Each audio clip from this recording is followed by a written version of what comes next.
بسم اللہ الرحمن الرحیم الحمد للہ رب العالمین الصلاۃ والسلام علی رسولہ الامین الی یوم الدین اعوذ باللہ من الشیطان الرجیم بسم اللہ الرحمن الرحیم یا ایہا الذین آمنوا کتب علیکم الصیام کما کتب علی الذین من قبلکم لعلکم تتقون۔ محترم دینی بھائیوں، رمضان المبارک کا یہ عظیم مہینہ، نہایت ہی بابرکت مہینہ اب اختتام پذیر ہونے والا ہے۔ کچھ ہی دنوں میں یہ مہینہ ختم ہو جائے گا۔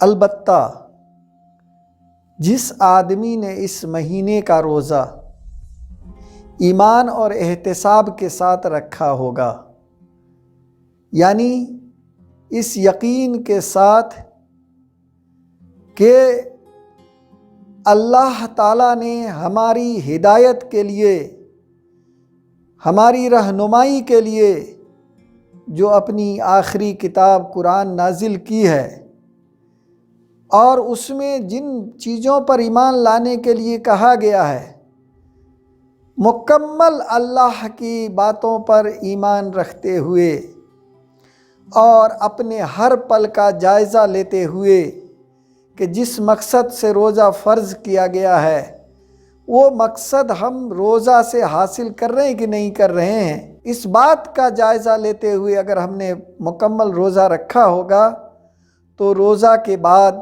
کے ایام میں اس کے اثرات ہماری زندگی میں نظر آئیں گے۔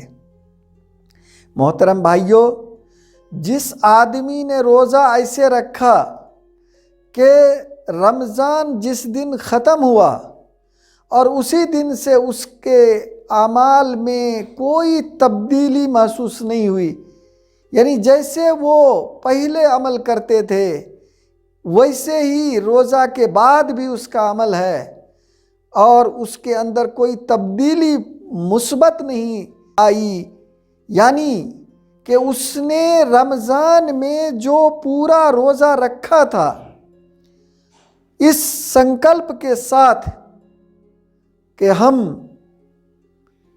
اللہ کے حکم کے مطابق ایک ایک پل گزاریں گے، جس کام کو کرنے کے لیے کہا ہوگا اس کام کو کریں گے، اور جس کام سے روکا ہے اس سے رک جائیں گے، یعنی کہ اللہ کی نازل کردہ کتاب قرآن کے مطابق اپنی پوری زندگی گزاریں گے۔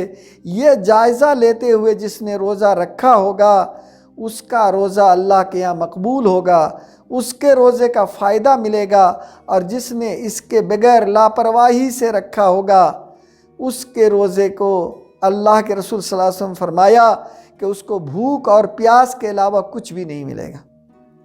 محترم بھائیوں، رمضان کے اختتام پر، یعنی جب ہم روزہ اب ختم ہو گیا، اس کے بعد ہم ایک نماز پڑھتے ہیں جس کو عید الفطر کی نماز کہتے ہیں، اور اس دن کو عید کا دن کہتے ہیں۔ عید کا معنی ہوتا ہے خوشی کا دن، عید کا معنی ہوتا ہے بار بار آنے والا دن، یعنی یہ وہ دن ہے جو ہر سال دوہرا کے آتا ہے اور خوشی لے کر کے آتا ہے۔ کس بات کی خوشی؟ خوشی اس بات کی کہ اس مہینے میں اللہ تعالیٰ نے ہم کو ہماری ہدایت کے لیے سب سے اچھی کتاب، سب سے مثالی ہدایت نامہ قرآن مجید دیا۔ خوشی اس بات کے لیے کہ یہ مہینہ ہماری تربیت کے لیے، ہمارے تزکیہ کے لیے، ہمارے دلوں میں تقوی پیدا کرنے کے لیے، ہمیں قرآن کے مطابق عمل کرنے کی عادت ڈالنے کے لیے ایک مہینے کا روزہ اللہ نے جو فرض کیا تھا وہ مکمل مہینہ ہم نے ایمان اور احتساب سے گزارا۔ اللہ نے اس کی ہمیں توفیق دی، اللہ نے اس کی ہمیں طاقت دی۔ اس بات کی خوشی اس بات کی کہ اس مہینے میں ہم نے اللہ کے حکم کے مطابق ہر کام کیا اور اللہ نے جن کاموں کو روکا تھا اس سے رکے۔ خوشی اس بات کے لیے کہ ہم نے اس مہینے میں یہ عہد کیا کہ اب اس کے بعد جو ہے ہم پوری زندگی میں اسی طرح سے جس کام کو اللہ نے کرنے کا حکم دیا ہے اس کو کریں گے اور جس سے روکا ہے اس سے رکیں گے۔ یہ سنکلپ لیا اس بات کی خوشی، اور اسی خوشی میں ہم عید الفطر کی نماز پڑھتے ہیں۔ عید الفطر میں ہم کیا کرتے ہیں ذرا غور کیجیے۔ عید الفطر کی شروعات ہوتی ہے کہ جب ہم چاند دیکھتے ہیں عید الفطر کا، تو اس کے بعد سب سے پہلا کام ہم کدھر ہمارا دھیان جاتا ہے؟ ہمارا دھیان جاتا ہے صدقۃ الفطر کی طرف۔ یعنی ہم اپنے گھر کے ہر آدمی کی طرف سے ایک متعین رقم یا متعین جنس نکالتے ہیں اور اس کو غریب، مسکین، بیوہ، یتیم، یعنی جو بھی حاجت مند اور ضرورت مند ہو اس میں تقسیم کرتے ہیں۔ یعنی سب سے پہلا میسج کیا آتا ہے کہ دیکھو، جیسے روزہ میں بھوکے رہ کر کے تم کو پیڑا ہوئی، تو جب تم کھانے لگے ہو تو سب سے پہلے کس کو یاد کرو؟ جو بھوک رہنے سے پیڑا محسوس کرتا ہے۔ دوسری بات جو ہمارے سامنے آتی ہے کہ اگر تم خوشی منا رہے ہو تو اس وقت تک یہ خوشی صحیح معنی میں خوشی نہیں ہوگی جب تک کہ تمہارے ساتھ تمہارا پڑوسی، تمہارا رشتہ دار، سارے تمہارے محلے والے اور تمہارے علاقے والے سب لوگ اس خوشی کو اسی طرح خوشی نہ منائے جیسے تم خوش ہو۔ یعنی صرف اپنے نہیں خوش ہونا ہے، سارے انسانوں کو خوش کر کے اس کو بھی خوشی میں شریک کر کے خوش ہونا ہے۔ یہ میسج جو ہے یہ ہم کو دیتا ہے۔ دوسرا کام اس دن ہم یہ کرتے ہیں کہ ہم صبح صبح نہاتے ہیں۔ ہمارے پاس اگر نیا کپڑا ہو یا ہمارے پاس صاف ستھرا کپڑا ہو، ہم اس کو زیب تن کرتے ہیں، پہنتے ہیں، اس کے بعد خوشبو لگاتے ہیں۔ یہ کس چیز کا میسج ہے کہ ہمیں ہر خوشی کے موقع پر وہ کام کرنا چاہیے جو پاکیزہ اور اچھا ہے۔ خوشی کے موقع پر بھی ہم کو اس بات کا دھیان رکھنا چاہیے کہ ہم پاکیزگی اور اچھائی کو نہ چھوڑیں۔ اور پھر اسی موقع پر کیوں غسل کرتے ہیں؟ کیونکہ اب جب عیدگاہ ہم جائیں گے، ہمارے اگل میں بغل میں لوگ ہوں گے۔ اگر ہم اسی طرح چلے گئے، ہمارا بدن گندا ہے، اس سے بدبو آ رہی ہے، تو لوگوں کو تکلیف ہوگی، تو آپ خوشبو لگا کے جاتے ہیں۔ گویا کہ آپ کو ایک سبھیتا سکھایا جا رہا ہے کہ خوشی کے موقع پر ایسا نہ ہو کہ بہت سارے لوگ جو لوگ دنیا دار ہوتے ہیں وہ خوشی مناتے ہوئے مختلف طرح کی گندی حرکتیں کرتے ہیں اور خود تو خوش ہوتے ہیں لیکن دوسرے لوگوں کو تکلیف پہنچاتے کر کے خوش ہوتے ہیں۔ اسلام کہتا نہیں، دوسرے کو خوش کر کے خوشی مناؤ۔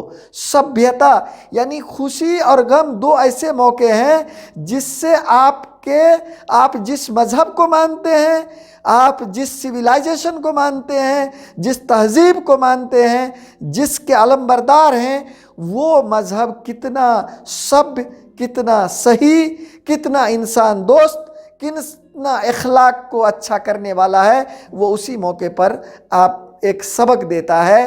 تو آپ کو ہمارا اسلام جو اللہ کا دیا ہوا ہے یہ سبق دے رہا ہے کہ خوشی کے موقع پر بھی تم کو ان باتوں کا دھیان رکھنا ہے کہ تم خوش ہوتے ہوئے بھی پاکیزگی اور اچھائی کو رکھو۔ اس کے بعد آپ اللہ کی کبریائی بیان کرتے ہوئے من میں اللہ اکبر، اللہ اکبر، لا الہ الا اللہ، واللہ اکبر، اللہ اکبر، وللہ الحمد کہتے ہوئے ایک راستے سے جاتے ہیں عیدگاہ میں، اور وہاں جا کر کے امام صاحب آپ کو 2 رکعت نماز پڑھاتے ہیں۔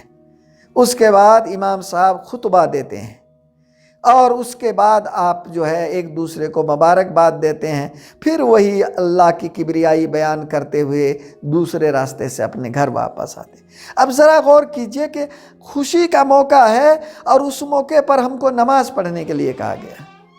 اس سے اللہ تعالیٰ کیا میسج دینا چاہتا ہے کہ ہمارا بندہ اگر خوش ہوتا ہے تو سب سے پہلے کدھر متوجہ ہوتا ہے؟ خوشی دینے والے کی طرف.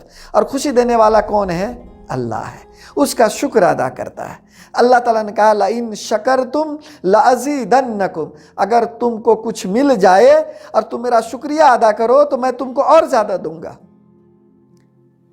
یعنی مومن نہ خوشی میں باولا ہوتا ہے اور نہ غم میں وہ مایوس ہوتا ہے. غم بھی ہوتا ہے مسلمان کو تو اس وقت وہ صبر کرتا ہے، اور اللہ تعالیٰ نے فرمایا ان اللہ مع الصابرین، اللہ صبر کرنے والوں کے ساتھ ہے. تو یہ کتنا معتدل دین ہے جو اللہ تعالیٰ نے ہم کو آپ کو دیا ہے، کتنا بیلنسڈ ہے. آپ وہاں پر اللہ کا شکر ادا کرتے ہیں، وہاں پر یہ اللہ کی کبریائی کو بیان کرتے ہیں، اور یہ بات آپ کو دل میں بیٹھائی جاتی ہے کہ دیکھو خوشی دینے والا اللہ ہے، لہٰذا تم اس کا شکر تو ادا کرو، لیکن شکر ادا کرنے کے ساتھ ساتھ یہ بھی رکھو کہ زندگی کے ہر پہلو میں تم کو اللہ کی ہدایات، اللہ کے فرامین، اس کو یاد رکھنا ہے. اس سے تم کو کبھی بھی الگ نہیں ہونا ہے. اور پھر جب آپ واپس آتے ہیں تو پھر جو کھانا آپ کھاتے ہیں وہ کھانا کون سا ہوتا ہے؟ اس میں کوئی ایسے گندے کھانے نہیں ہوتے ہیں جس کو کھا کے آپ کا دماغ باولا ہو جائے، ہے نا، جس کو کھا کر کے آپ گندی حرکتیں کرنے لگیں، بلکہ پاکیزہ، حلال، میٹھا، بہت ہی اچھا کھانا ہوتا ہے جس سے آپ کو فرحت بھی محسوس ہوتی ہے اور آپ کی صحت کو بھی اس سے تقویت ملتی ہے. اور اسی کے بعد آپ اپنی خوشی میں اپنے عشق متر، اپنے خاندان، اپنے رشتہ دار، اپنے پڑوسی سب کو شریک کرتے ہیں، ان کو بلاتے ہیں، ان کے ساتھ کھاتے ہیں، ان کو کھلاتے ہیں، اور اس طرح سے خوشی کو بانٹتے ہیں اور خوشی مناتے ہیں. عید کے دن اگر کوئی تفریحی پروگرام بھی کیا جائے تو اس کی بھی اسلام نے کہا ہے کہ مثلا ابھی کیا کہتے ہیں کہ کوئی فٹ بال میچ ہو، کوئی اس طرح کا کوئی تفریحی ہلکا پھلکا پروگرام جو حلال ہے، جو مفید ہے، جس میں کوئی انسان کے لیے نقصان دہ نہیں ہے، اس طرح کا تفریحی پروگرام بھی آپ رکھ سکتے ہیں. بیت بازی ہے مختلف جس سے خوشی ملے، اور اس طرح کا پروگرام رکھنے کے اسلام نے اجازت دیا ہے، اور اس کو رکھ کر کے آپ خوشی منا سکتے ہیں. تو یہ ہے عید جو ہم عید مناتے ہیں، اور یہی عید کا پیغام لے کر کے ہم اس دن آتے ہیں کہ اسی طرح سے عید کو منایا جانا چاہیے. اگر اس طرح ہم عید منائیں گے تو اللہ تعالی ہم سے خوش ہوگا، اور ہمیں آئندہ کی زندگی میں ہمیں اللہ تعالی وہ خوشیاں دے گا جو ہماری دنیا کے لیے بھی بھلائی ہوگی اور آخرت میں بھی ہماری نجات کا ذریعہ ہوگا. محترم بھائیوں، اس بار کی عید لاک ڈاؤن ہے اور حالات ایسے ہیں جس میں آپ بہت گیدرنگ نہیں کر سکتے ہیں، اور بہت سارے پابندیاں ہیں جو صحت کے لیے ضروری بھی ہیں. تو اس میں میری آپ سے اپیل یہ ہے کہ آپ ان قوانین کی اور ان پابندیوں کا لحاظ کرتے ہوئے آپ عید منائیں کہ عید منا کر کے آپ کو پھر دکھ نہ اٹھانا پڑے. یعنی عید منانے کے ساتھ بھی آپ کے ساتھ کوئی پریشانی نہ آ جائے. تو عید مناتے ہوئے ان چیزوں کا لحاظ کریں، جو صحت کے اصول دیے گئے ہیں ان کا لحاظ رکھیں. اور مان لیجئے کہ اگر ہم ایک ساتھ مل جل کر کے کھانا کا وہ نہیں کر سکتے ہیں تو ہم کھانے کا پیکٹ بنا کے لوگوں کو دے سکتے ہیں، یا کوئی ایسی جگہ انتخاب کر سکتے ہیں جہاں ہم ڈسٹینس رکھ کر کے ایک ساتھ کھا سکتے ہیں. یعنی وہ بھی، یعنی میرے کہنے کا مطلب یہ ہے کہ ابھی کے جو اس مہاماری کے وقت میں جو حالات ہیں، جو قوانین ہیں، جو صحت کے اصول ہیں، ان چیزوں کا لحاظ کرتے ہوئے عید کی خوشی منائیں. اللہ تعالیٰ سے دعا ہے کہ اللہ ہم کو، آپ کو یہ عید، اس عید کو خوشی کا، حقیقی خوشی کا ذریعہ بنائے، اور دنیا میں جہاں پر بھی ظلم زیادتی ہو رہی ہے اللہ تعالیٰ اس کو ختم کر دے۔ اللہ تعالیٰ ساری دنیا کو امن، انصاف اور شانتی سے بھر دے۔ اللہ تعالیٰ یہ جو کرونا کی مہاماری ہے، جو وبا ہے، اللہ تعالیٰ اس کو ختم کر دے۔ وہی ختم کرنے والا ہے، اور انسانوں کو پھر سے سکھ کی سانس لینے کا اللہ تعالیٰ موقع عنایت فرمائے۔ انہی دعاؤں کے ساتھ آپ سے انہی گزارشوں کے ساتھ جدا ہوتا ہوں۔ اللہ تعالیٰ ہمیں آپ کو اپنے راہ میں آگے بڑھتے رہنے کی توفیق دے، اور دنیا و آخرت میں کامیابی عطا فرمائے۔ آمین۔ وآخر دعوانا الحمدللہ رب العالمین۔